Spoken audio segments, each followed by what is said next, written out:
We're here today. We're going to be talking to you about the world of online booking engines, e-commerce tools in the travel technology space. I've got a number of our colleagues here at Open Destinations who are going to walk you through that. I'll make some introductions to those in a moment or so.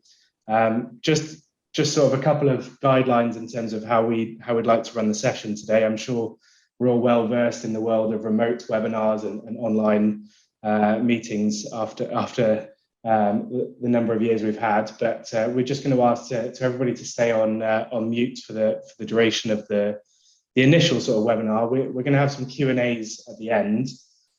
So if you do have any questions, either on the way through, feel free to drop them into the chat. You can do that privately to myself or however you like to. And I'll try and pose those out to the panel of the team that we've got here for us to address at the end. So feel free to send through any questions as they come through. On that sort of note then, we're going to kick off with some sort of general introductions. My name is Tom. I'm one of the business development managers here at Open Destinations. I'm going to be here just to try and introduce the various members of the team and moderate our way through, make sure we try and stick to our time schedule. I know everybody's going to be pressed for time to moving on for things, so just to make sure we don't overrun. With us, we've got Adam Buckmaster, who's our head of product. We've got Phil Napleton, who's our senior vice president of product.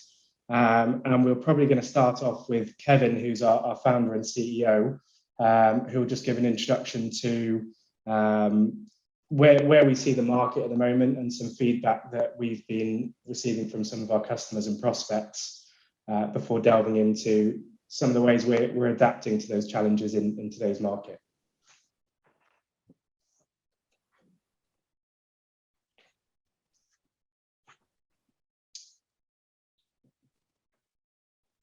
So over to you, Kevin. Great. Okay. Well, good morning, everyone, or good afternoon, depending on where you are in the world. I just thought before we start, I'll just talk a couple of slides about who we are at Open Destinations. We're a travel technology company. We've been going about 20 years now. We've actually got about 470 people in the business, a mixture of people working on the technology side of the business, but also providing business support services to tour operators, back office services, to help them kind of obviously come out of the pandemic stronger going forward. We've got about 10,000 people around the world using our technology every day. I mean, obviously that's fluctuated during the pandemic, but luckily most of our customers now are doing much better than they were kind of a year ago. And now people are looking at managing growth and so on, which is great. But we provide basically software to tour operators and travel companies around the world. The key platform we sell, which is a platform called Travel Studio, allows sellers and providers to provide kind of flexible products with rich content and personalization and so on. And as you'll see from the kind of some of the discussions we're going to have today, we allow our customers to interact with different people at different parts of the kind of booking journey, both pre-booking and post-booking and post-travel. This is a kind of a system we've been developing and enhancing and refining now for the last kind of 20 years. Just a few stats about the business before we talk about today's topic. I mean, we've got well over, probably well up 500 million searches a day now, 470 people in the business. We've got high level of accuracy in the processes we offer, customers in 35 plus countries, 100 plus reservation system installations around the world. And as I said earlier, kind of 10,000 plus users logging into our software every day. So basically software that is mission critical for many of our travel company customers around the world. Okay, so if start today, I mean, really we're going to talk a little bit about, getting closer to your customer and, some of the ways that we believe that customer portals and customer-centric technology will help, our customers and potential customers kind of grow as a business. I think, obviously everyone realizes the pandemic has changed the way we approach things. As consumers, I think we're more powerful now than we ever were. We've obviously, a lot of us have become even more internet savvy over the last kind of 2 years as we kind of go about our daily lives really on the internet.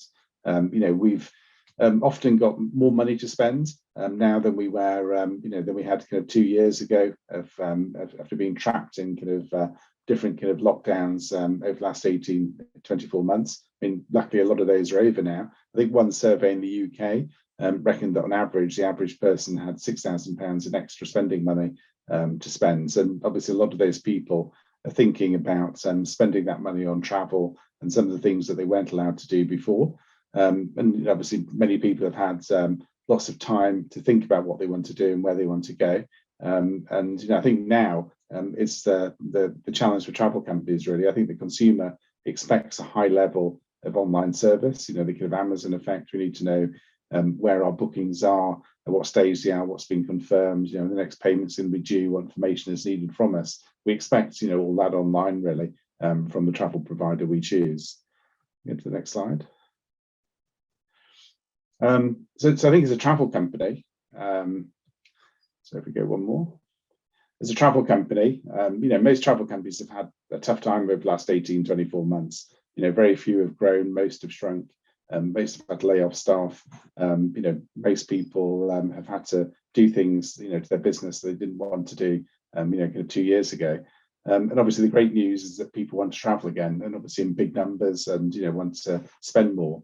And I think our customers, the travel company customers want to deal with us in different ways than before the pandemic. I mean, they want to deal with a connected organisation that offers multiple touch points at times convenient for them. They don't all want to be kind of dealing 9 to 5 or until 7, 8 in the evening. They want to be able to kind of fill out forms at times convenient for them. They want questions answered 24/7. I mean, obviously the pandemic has raised a lot more issues to do with where can I travel? What are the rules about traveling to that country? What about coming back to the country I've come from? So there's lots more information that people want now about the safety and the welfare of the places they want to go to before maybe they make the travel decisions. And then once they've made them, obviously in a changing landscape, they want to kind of get updated on that. They want to know about costs and when things are available so they can make choices, find information, advice easily, and I suppose be connected really to the companies that they're dealing with. So I think, for travel companies, it's been a tough 18, 24 months. And, many companies have had to come out of the pandemic now with many more challenges that they have to deal with, and a kind of a different type of consumer that they went in there with before. Get to the next slide. What we're going to talk through today in this webinar really is, how we can help, what the technology we can offer is, and what it can do for travel companies to kind of help them, kind of service the type of customer and the way that customers want to deal with them now. So what we talk about really is how we provide technology that will engage with your customers. That's an important kind of part of obviously kind of retaining and developing your customers' relationships over the years. Reduce the cost of servicing them. I think one of the big challenges for most travel companies is staffing at the moment and getting the right staff in the right kind of roles, to help service customers. I think from surveys in the UK and the US, the wait times on tour operator call centres have gone up massively over the last kind of couple of years, really, as most travel companies have had to downsize. I know looking at Travel Weekly in the US. Last week, they were talking about travel agents having to wait up to 5-6 hours to get through to the tour operator to talk about amendments to bookings and things that they needed to do to progress things with their own customers. So, reducing the cost of servicing and providing online servicing is a key part of providing a better service to them. So, we need technology really to reduce the cost of each touch point by hopefully moving people off, kind of expensive phone lines and onto digital kind of platforms to allow you to kind of build a relationship in a digital way, and obviously having happy to do that. So engaging with your customers in a deeper way through their booking journey. So that, I think for most people, technology is a win-win that enables them to reduce costs of the business, ends up with happier customers, and enables them to kind of scale their business back up again. So hopefully some of the things we'll be able to talk about today will provide some ideas as to how we could help you with that. Okay, so I'm going to pass over now, I think, to Adam. Yep. Hi, everyone. Thanks, Kevin. My name's Adam Buckmaster, Head of Product here at Open Destinations. I've been with the company now for 10 years. And as Kevin was saying, really in the last couple of years, the way we make bookings, the way we take bookings has developed at an even greater rate than it had before.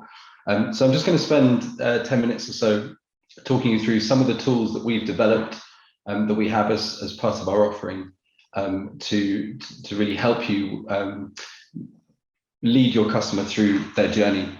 And as we've laid out here through the various different stages, as we've broken it down into the pre-booking stage, into actually making and converting those bookings, capturing the key details at the point of making that booking, and then from there on, leading up to the trip in the post-booking stage, how to enable your customers to do as much of the work for you as they can in order to really make your processes more efficient.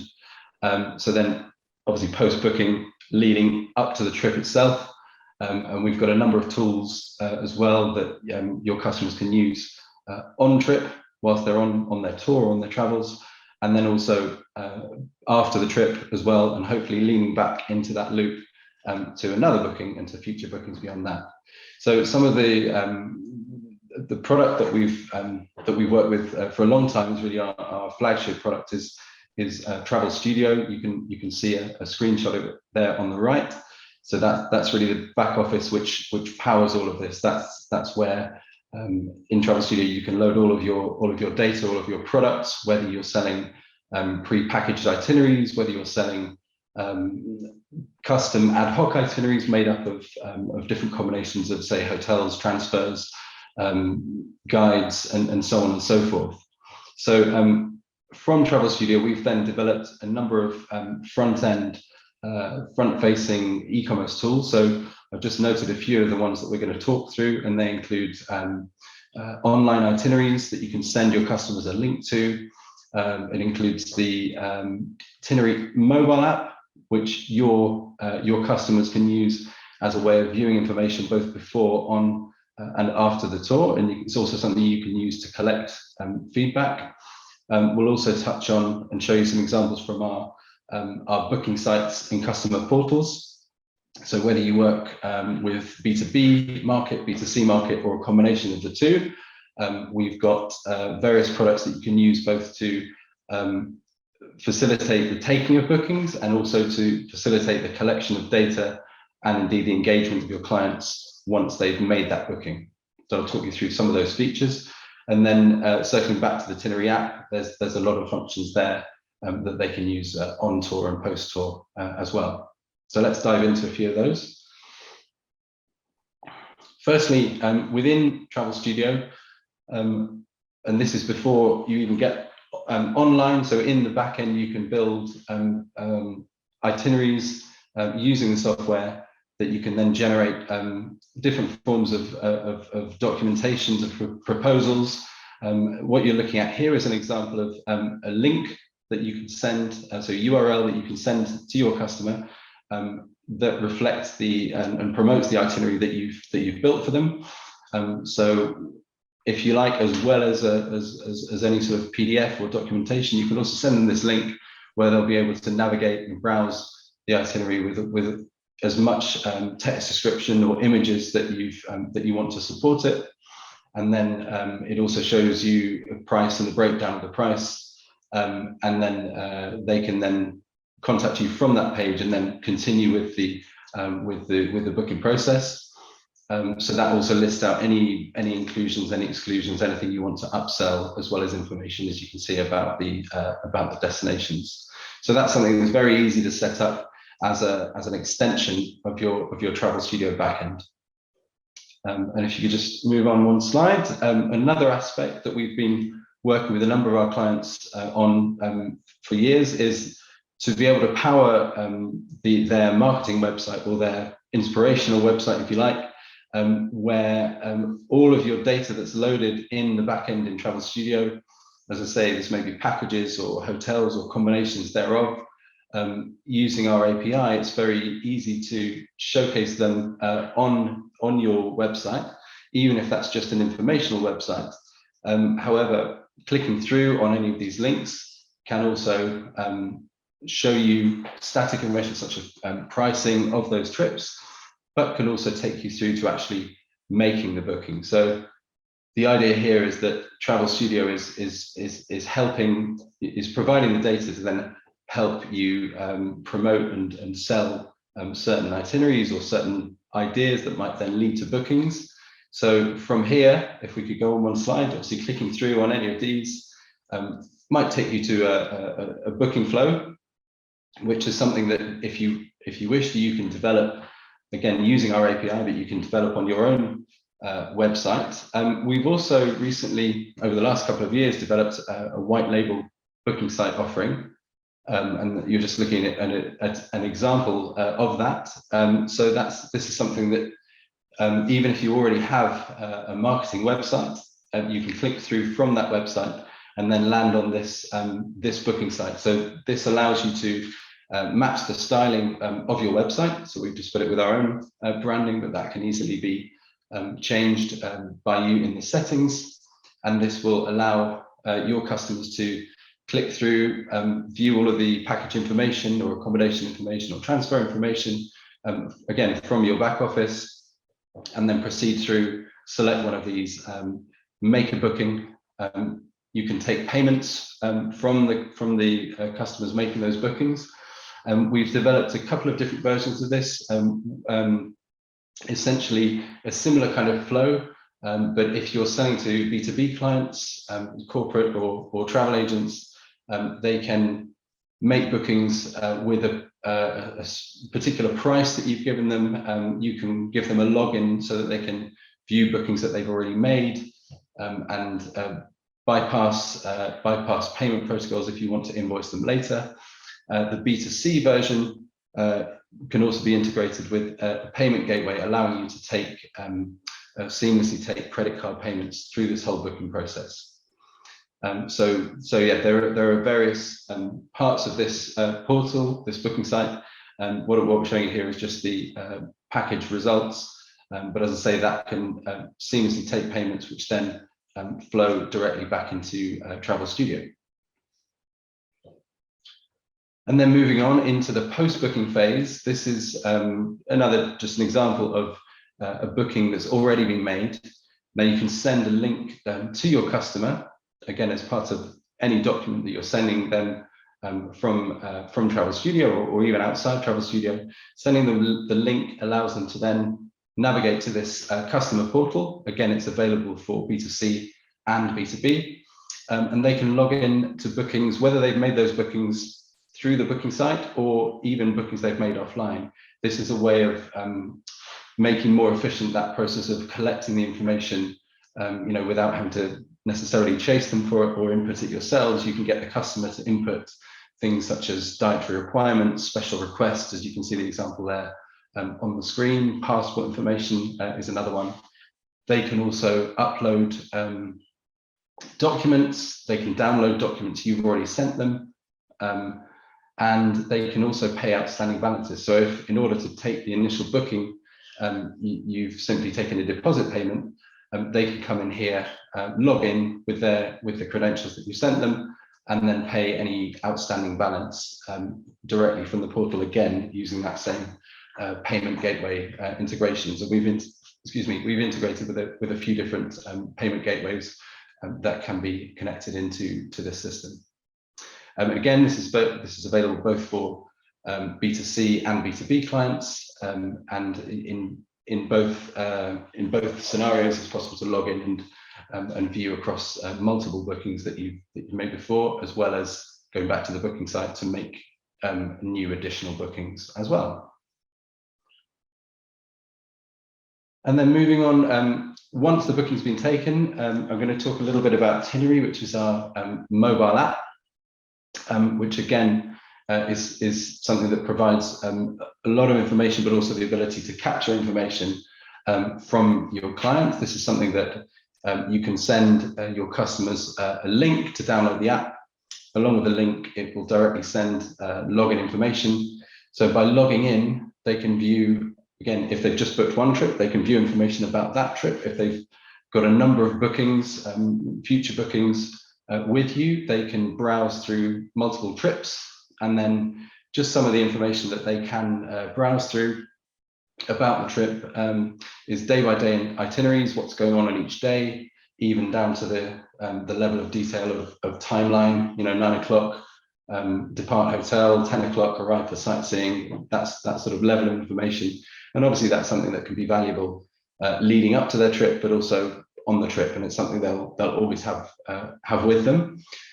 You can also provide through the app information about the hotel and other suppliers that are on the trip, right down to contact information, but also background information and images, which are coming directly from the back office.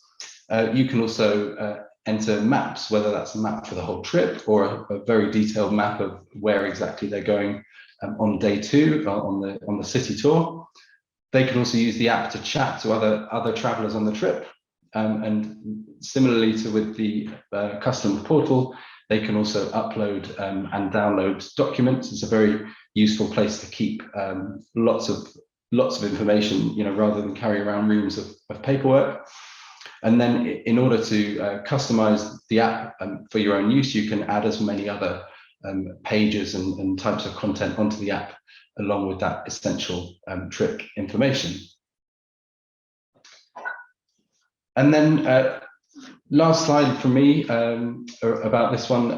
This is where I suppose this could be something that could also be used leading up to the trip, but we've developed an itinerary store whereby, as well as the trip your customers already booked with you, you can also offer them you can upsell additional excursions that they might want to purchase pre-trip or on trip. And then again, both during and after the trip, you can use the itinerary surveys function, and you can go right down to the level of individual suppliers, so you can get feedback on the hotel that they stayed at from day 1 to day 2, and you can send out for them to compile a survey, an end of trip survey about their whole experience, so that it's that real-time feedback that you can act on, even during the trip, but also post-trip, in order to sort of get the best out of that feedback, and put that into your next trip. So there's a couple of screenshots there. Happy to provide more information about any of these products, either in Q&A at the end or as a follow-up to this session. But that's it from me.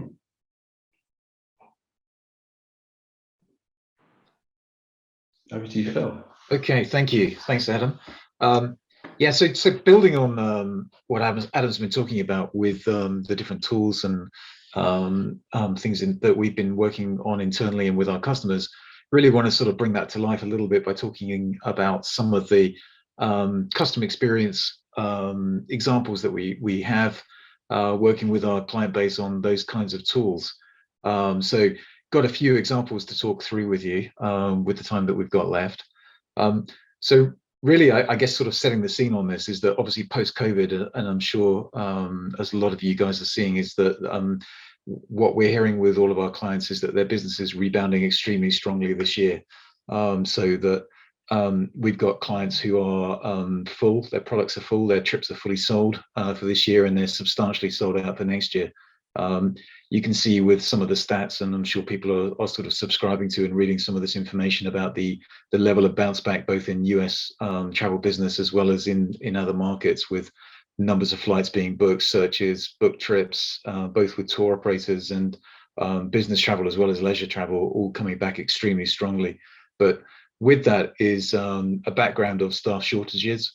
So people are, our clients as well as other people we're talking to in the industry are experiencing a lot of staff shortages. That's leading them to take on a lot of digital transformation projects of really trying to get their business services online, trying to make sure that their interactions with customers and things that customers want to do or ask or self-fulfill can be done as much as possible online, using different tools in different channels to be able to take some of that heat out of what might have typically have been services and things that they were working with their customers on through contact centers, call centers, etc. So that's the sort of background to this. I mean, part of that, and we've spoken about this in some other webinars and things that we were doing online, is our business support services, where we provide staffing options to people to really help them with their things like contract loading, with back office processes, and increasingly with customer engagement, like working with them with their WhatsApp channels, etc., social media channels, to help people stay abreast of what's happening with their customers. So that's certainly part of what we've been doing with people. But the focus of our e-commerce tools and our customer engagement tools is really sort of like to try and give our customers the toolkits that they need to try and put some of that traffic back into online and self-service type of hands. So, you know, that's just kind of the background that we're hearing and the demand that's leading us to sort of like really focus on this area. So talking a little bit about Tinnery, you know, we've got some example quotes on here, people working with from interrailing packages and other clients that we're working with, where they've really found that Tinnery is an extremely powerful tool for them to be able to deliver trip documentation, trip experience information to their customers. So it's not a one-time delivery, it's like an interactive delivery where the trip can be updated, refreshed.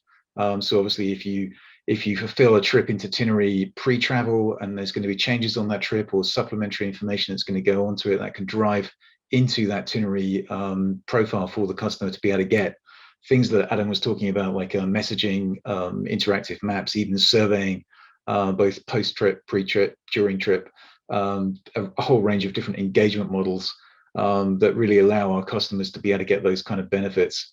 Now, some of our customers using it look at it and think it's an extremely, it's interesting because some people think that it's a very heavily weighted at the younger market, whereas actually other of our clients believe that it's heavily weighted at the older market.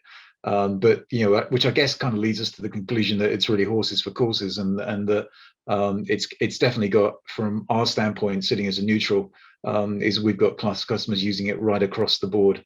With different types of trips and different markets and different parts of the world. So customers subscribing to this in the States, in Australia, throughout Europe, and obviously the multilingual aspects of Tinnery really help with that. Key to this, obviously, is the fact that Tinnery is integrated. It's not just integrated to our own reservation platforms, where you can push a booking at the relevant trigger point that you define in your workflow into Tinnery, so that it imports into there and the customer's invited to get access to their trip.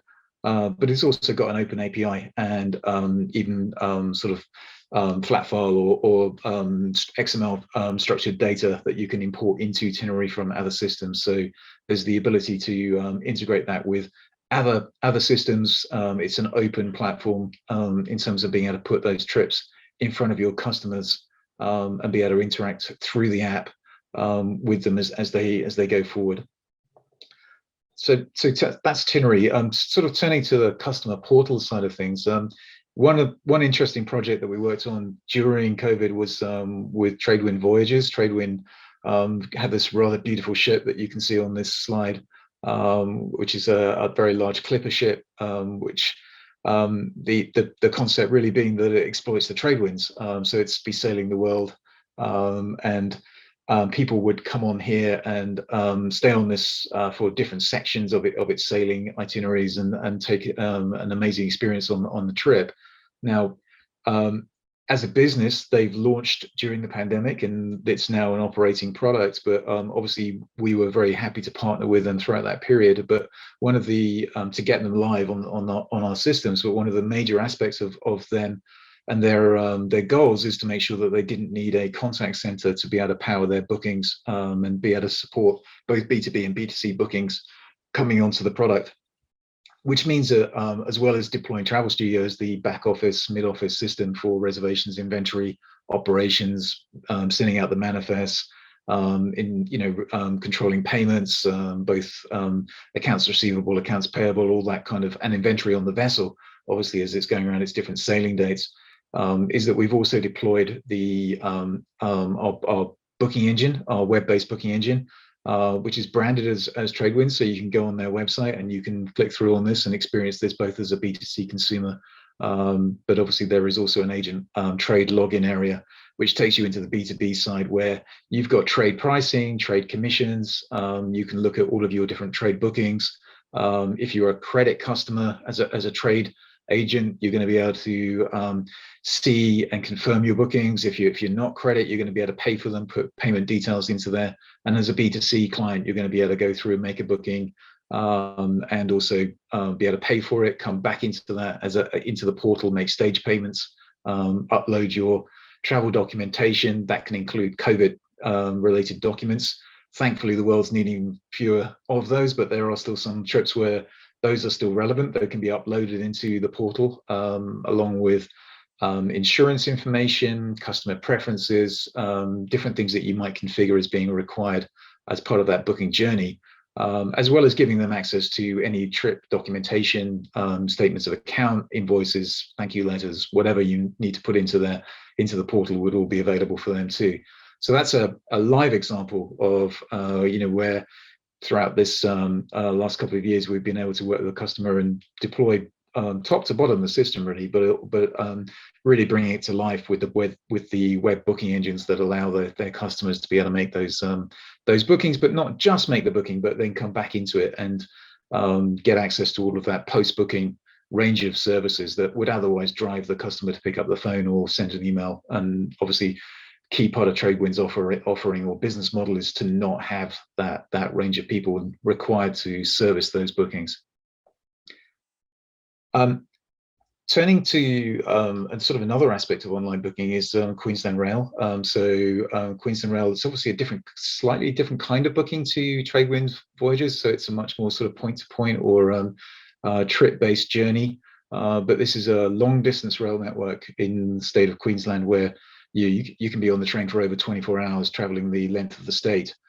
So the train is a very much a long distance. There are shorter trips obviously available across their network. We've been very proud to partner with them in replacing their infrastructure and putting in a new platform for them to run and operate their train network.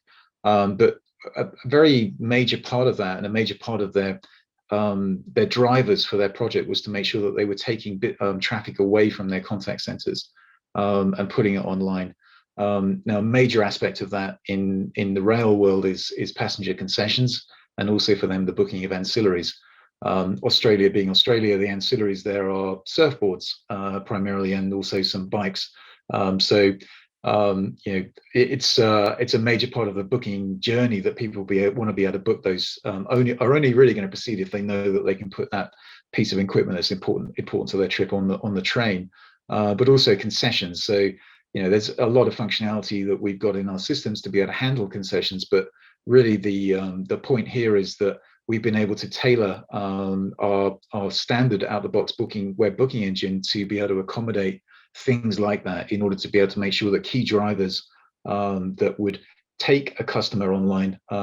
So if a very large percentage of Queensland Rail's bookings are concession based, where travelers are using their pensioner cards, their allowances, their medical travel allowances, their ex-military service kind of cards in order to be able to get discounts and concessions. If they can't use that kind of stuff to be able to make the booking, then obviously their only port of call is to pick up the phone or to wander into a train contact center and actually make their booking there.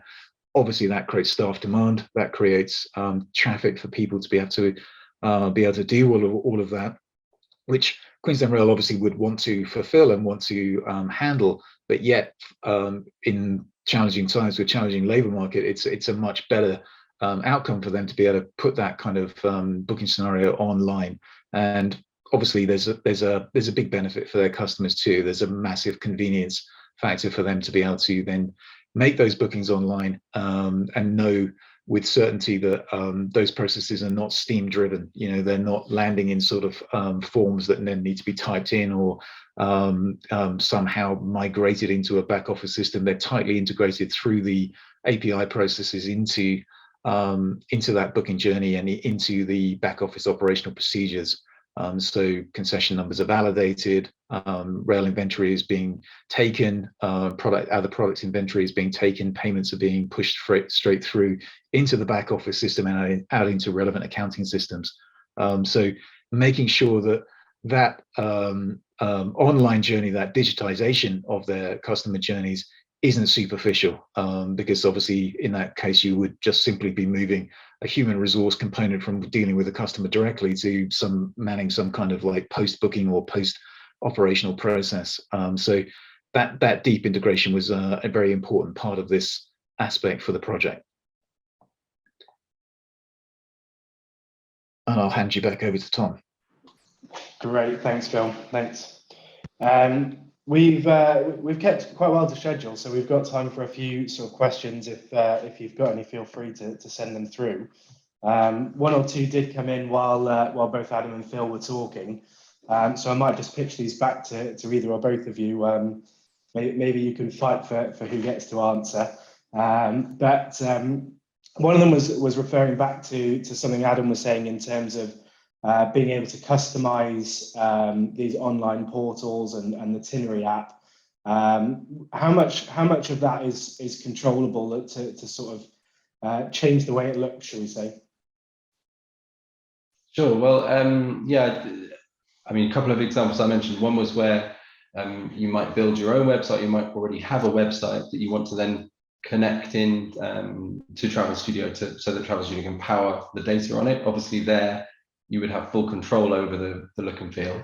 But moving to the white label booking portal that we look through, there's a certain level of customization. You can add a logo to match, your existing site, for example, and you can add a primary color, a secondary color, a text color that sort of gives the look and feel of whichever original site you want to then map onto the booking site.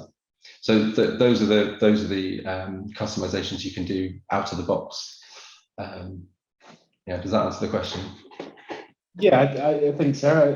I know from talking to prospects myself, one of the real key things for them is to be able to match the branding to that. But also one of the key benefits is being able to take something out of the box and really speedily get up and running with it and go to market and have something that looks theirs but also functions straight away out in the public domain. So if we take Tinnery, for example, how long do you normally expect a customer to need to sort of start running from say yes to go live with it? Yeah, I think it depends on the size of the company. We have clients who are, perhaps a small team of a few people, and then others where, dozens of people are working on it from the back end. But no, I think we also offer a free trial, so just to set up to try using it, and then that's often a good way to accelerate the onboarding. But I think, within a month or so, it's quite easy to get up and running on Tinnery. Excellent, thanks. I think one other question that came in was sort of around payments. We were talking about that with the Tinnery store. I think also you were talking about it with both the B2C and B2B portals, or the web booking engines. How do we make sure that those remain compliant with any regulations that we've got to comply with? Yeah, well, that's why we've integrated with a number of payment service providers, or they're often known as payment gateways. So it means that you're never, or we're never handling the actual credit card details, for example. That's all going through a third party, which obviously is crucial to keeping the PCI compliance. So it's not something you have to worry about in terms of actually holding the data, because that's essentially outsourced. But in terms of a customer journey, it's, as you were saying, from the website into the booking flow, it's pretty seamless. It's either done, depending on the gateway, as a hosted order page. So as consumers, we see this a lot of the time where you're redirected. It's still in the flow, but you're going on to another another page, and then when you complete the payment, you're coming back onto the page so you can continue the journey on. Other gateways will provide an iframe, so it's even more integrated into the look and feel of the web page, but still you're not actually hosting the payment details, which is crucial, really. Great, thanks, Adam. I think that's all the questions that have come through. There's a couple of more sort of bespoke ones, which I'm sure we'll go to or reply back to privately. In the meantime, if you've got anything else comes up at the end of this webinar, my contact details are on the screen here. You can contact me at tom@opendestinations.com. We'll look forward to contacting you and liaising with you on some of our e-commerce tools.